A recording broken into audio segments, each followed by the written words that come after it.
I think the most exciting development was the results of the census trial. It appears that nintedanib is going to be an effective therapy that can be used in addition to current therapies for scleroderma-associated interstitial lung disease.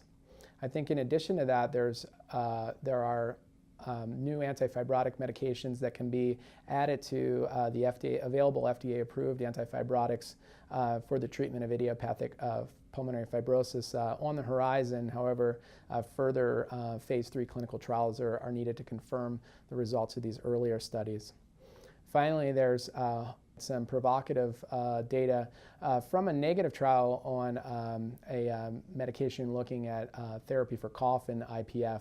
I think it looked like patients with a more severe frequency of cough may get benefit from this medication. So with improved clinical trial design, we may find an effective therapy for cough in IPF as well. I think clinicians can feel hopeful with all this new information that we have available about the development of treatments. There's a number of therapies, some ready to be used right away, and a number that are showing the potential for benefit down the line. And so there's a lot of activity, a lot of research going on, and I think major innovation that we're going to benefit future generations of patients with pulmonary fibrosis.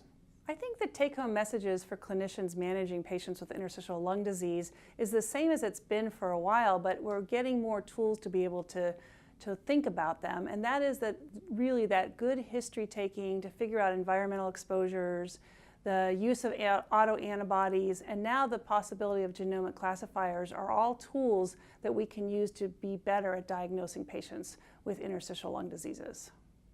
I think one of the most important things for clinicians to do is to recognize palliative care is important. It needs to be an integral part of therapy. Some of the easiest things that they can start with is to try and make sure that there is a systematic needs assessment in their practice, figure out ways of assessing dyspnea better, and then hopefully using a multidisciplinary team to start treating symptoms earlier on, recognizing that the patient needs are not being met, referring to palliative care early, thinking about palliative care. I think the more you think about it, the more likely you're going to do something about it.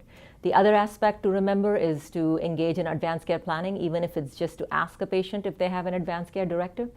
Simple steps, so just start asking and talking about these issues, and you can do this in a stepwise fashion in different clinic visits.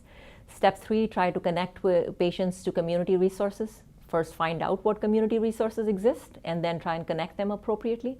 And if you can find a partner who can deliver palliative care, so your palliative care nurses or nurse practitioners in the community, establish a relationship with them and refer patients early.